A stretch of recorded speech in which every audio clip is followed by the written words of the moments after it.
Questions करते करते generally Olympiads के या एरोडोव के अटक जाते हैं कि मेरे को ये मैथ्स नहीं पता। हाँ। तो उस टाइम पे ऐसे गिव अप नहीं करना या फिर सीधा जाके सोल्यूशन नहीं देखना। पर इसमें एक चीज़ जो इंपॉर्टेंट होती है आर्यन, वो टाइम होता है। मतलब तुम कितना टाइम देते हो क्वेश्चन को? अगर क्वेश्चन नहीं बनता, do you advice people to just keep going at it? क्या क्वेश्चन करते रहें या सोल्यूशन कितनी देर बाद देखना चाहिए? जी एडवांस में फिजिक्स कैसे सॉल्व करते हैं, आज मैं हैदराबाद में हूँ and we are in the IIT Hyderabad campus and मेरे साथ है Aryan Mehta who is from Ahmedabad, who is a student here. कौन से डिपार्टमेंट में हो तुम? Artificial do you want to introduce yourself?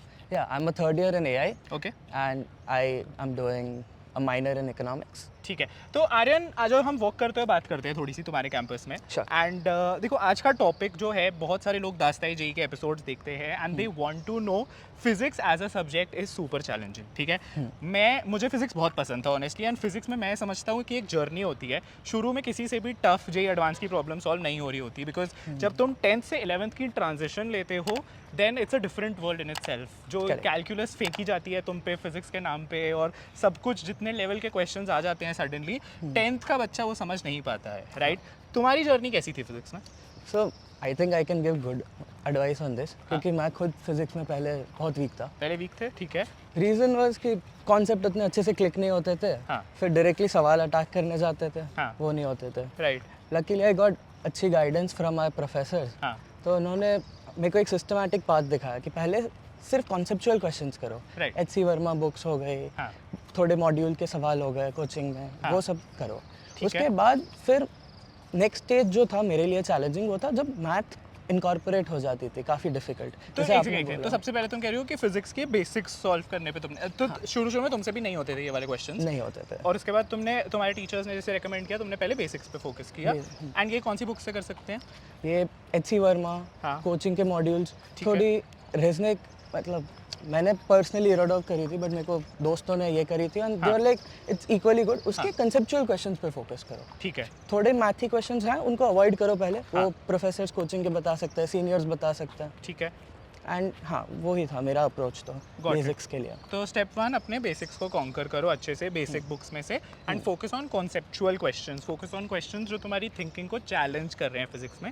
Because बात वही है कि अगर तुम एक टफ क्वेश्चन को सॉल्व करना चाहते हो तो तुम्हें ऐसे कई सारे क्वेश्चन से खुद को एक्सपोज करना पड़ेगा। You have to get acclimatized to, you have to get accustomed to solving these type of tough questions. Physics की बात हो रही है एंड IIT जेई तुम लिख रहे हो, इसीलिए तुम एनालिटिकली स्ट्रॉन्ग इंसान तो बन जाओगे। लेकिन इंडिया में हर साल 15 लाख इंजीनियर्स ग्रेजुएट कर रहे हैं, जिनमें से सिर्फ 10% के पास वो स्किल्स है जो कंपनीज एक्चुअली ढूंढ रही है। अगर तुम्हें AI नहीं आता तो कंपनी शायद तुम्हें शॉर्टलिस्ट ही नहीं करे। प्लेन बीटेक डिग्री के साथ निकलोगे तो रिक्रूटर कुछ ही सेकंड्स में पकड़ लेगा और तुम्हें सिंपली नेक्स्ट कैंडिडेट को बुला के रिजेक्ट कर देगा। जो लोग जेई क्रैक करते हैं उन्हीं लोगों को ढूंढ रहा है उल्टा school of technology, because day 1 से यहाँ कोडिंग, फर्स्ट ईयर से रियल AI प्रोजेक्ट्स, मैंग कंपनीज के एक्सपर्ट्स, माइक्रोसॉफ्ट, VMware, सैमसंग तुम्हें सीधा मैंग लेवल कंपनी में हायर करवा सकते हैं। जब हर सेमेस्टर में AI projects like social media apps, AI image generators, AI chatbots, job portal platforms etcetera पर काम करते हो तो ईयर एंड तक 20+ प्रोजेक्ट का पोर्टफोलियो तुम्हारा रेडीमेड तुम्हें थ्रू योर डिग्री ही मिल जाएगा। रिकॉग्नाइज्ड यूनिवर्सिटी से UGC approved BTech degree plus AI skills plus industry exposure, third year तक इंटर्नशिप भी मिल जाएगी एंड एडमिशन पे brand new MacBook with 15+ AI tools का full subscription, it's all included in this. और 1000+ हायरिंग पार्टनर्स जो उल्टा स्टूडेंट्स को हायर करते हैं, वही कंपनी जो एक्चुअली रिक्रूट कर रही है आज इंडस्ट्री में।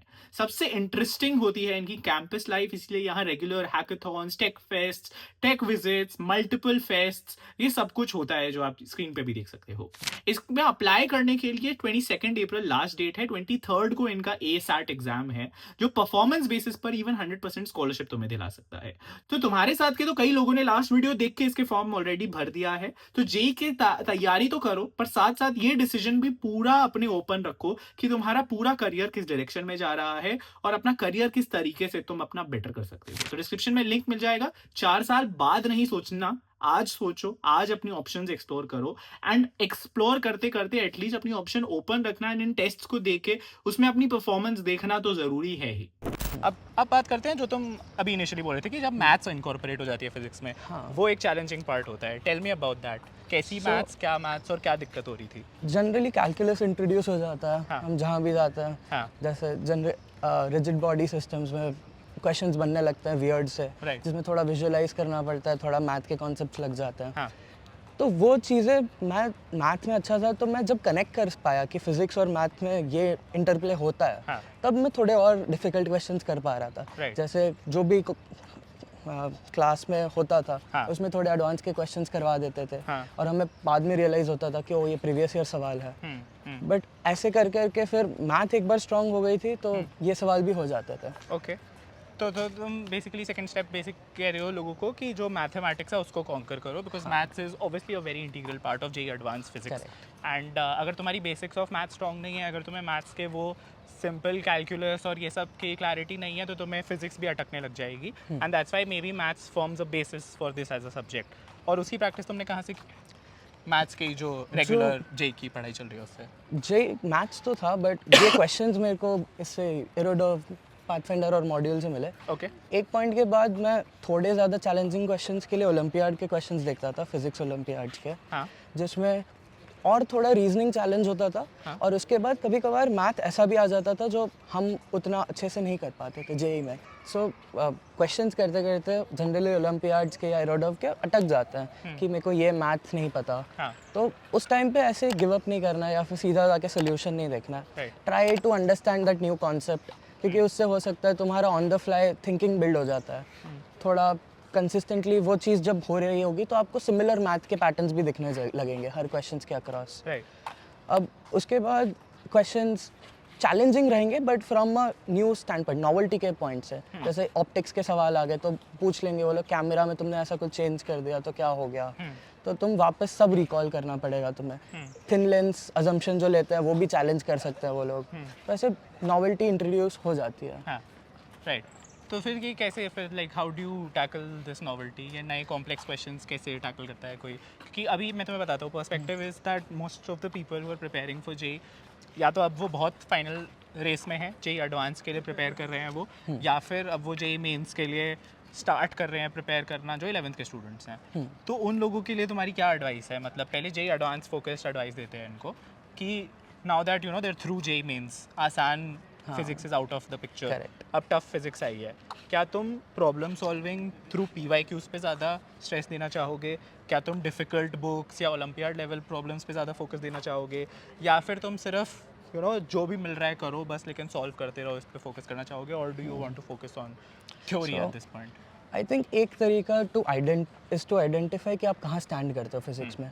आई थिंक थोड़े प्रीवियस ईयर पेपर्स करने के बाद आपको समझ आ जाएगा आपके मार्क्स से ठीक कि आपको कितनी एफर्ट देने की ज़रूरत है और कैसे टाइप का एफर्ट देने की ज़रूरत है। राइट हो सकता है किसी का बेसिक्स वीक हो, तो they should go and do the step 1 जो हमने बात करी वो चीज़। Got it. बट अगर आप बहुत एडवांस क्वेश्चंस पे आ चुके हो एट दिस पॉइंट, तो यू कैन आस्क, अगर आपके कोचिंग में है कि भाई मेरे को कोई एडवांस मॉड्यूल दे दो। आई थिंक सेंगेज भी एक छोटी सी बुक, जो सेंगेज की बुक होती है वो नहीं बोल रहा, हाँ। वो छोटी बुकलेट्स देते हैं। सेंगेज की बुकलेट्स? हाँ, ओके। जो मैथ में भी होती है, फिजिक्स में भी होती है, विच जो उनकी डेली प्रैक्टिस प्रॉब्लम वाली बुकलेट होती है? नहीं, डेली प्रैक्टिस प्रॉब्लम वाली नहीं, दिस इज सब्जेक्ट, मतलब टॉपिक स्पेसिफिक। ठीक है। जैसे मैथ में मेरे को याद है तो ज्योमेट्री है, इतनी पतली सी बुक होगी, Okay. ज्योमेट्री के सारे टफेस्ट सवाल उसी में मिल जाएंगे। ओके ठीक है, तो वैसे टाइप की मॉड्यूल्स करो गॉट इट। जिससे एकदम कॉन्सेंट्रेटेड एफर्ट हो। ऐसा ना हो कि आप बीच में इजी क्वेश्चन कर रहे हो फिर टफ कर रहे हो।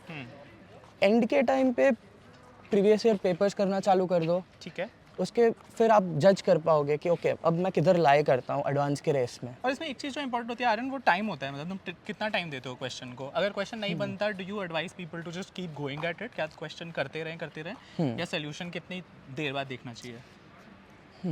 Good question. मतलब वो भी वापस डिफ़िकल्टी ऑफ क्वेश्चन थोड़ा असेस करना पड़ेगा आपको खुद को, हाँ कि अगर मेरे लिए ये क्वेश्चन चैलेंजिंग है बट मेरे को Yeah. लगता है बन जाएगा, मैं थोड़ा और टाइम दूँ Yeah. तो और 5-10 मिनट दे दो उसको, that is effort well invested. Right. But अगर ऐसा है कि कॉन्सेप्ट बैरियर ही है और आपको रिवाइज करना पड़ेगा ही, तो शायद बुक निकाल के रिवाइज कर लो उस टाइम पे। मे बी एग्जाम में हो तो छोड़ दो उस टाइम को, फिर बाद में जब पेपर रिव्यू कर रहे हो उस टाइम पे करना। और paper review is the must, वही आपका क्वेश्चन बैंक बन जाता है एक पॉइंट के बाद, कि जो मेरा बेसिक्स जहाँ पर अटक रहे थे वो उधर से ही सॉल्व हो रहे थे, एटलीस्ट मेरे लिए तो। राइट, सो हाँ, दैट इज़ गॉट इट। ठीक है, this is very clear Aryan, thank you so much यार। आई थिंक बहुत क्लियर पिक्चर दे दी तुमने हमें इन टर्म्स ऑफ अपने बेसिक्स कवर करना, मैथ्स पे फोकस करना, टफ क्वेश्चंस को किस तरीके से मल्टीपल सोर्सेज से टैकल करना, कीपिंग एट क्वेश्चंस, बार बार डिफिकल्ट क्वेश्चंस हो, टफ क्वेश्चंस हो, उस पर लगे रहना. एंड आई थिंक अल्टीमेटली जो चीज़ इन सब पॉइंट से बॉयल डाउन करती है वो एफर्ट है.